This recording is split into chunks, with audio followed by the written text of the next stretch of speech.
मतीनचं हे घर आहे, तो MIMचा नगरसेवक आहे।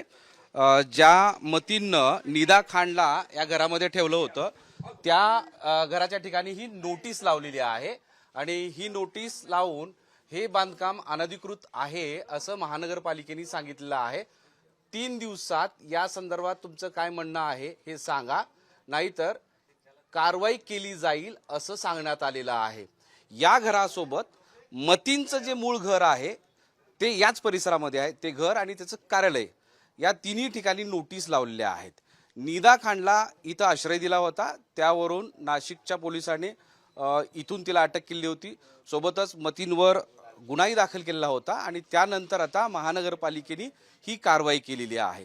तिन्ही ठिकाणी अनधिकृत बांधकाम असल्याचं महानगरपालिकेच्या नोटिशीद्वारे सांगण्यात आलेलं आहे। त्यामुळे आता 3 दिवसामध्ये काय मतीन आपली भूमिका मांडतो किंवा म्हणणं मांडतो ते पाहणं महत्त्वाचं असेल, नाहीतर या घरावर बुलडोजर चालेल।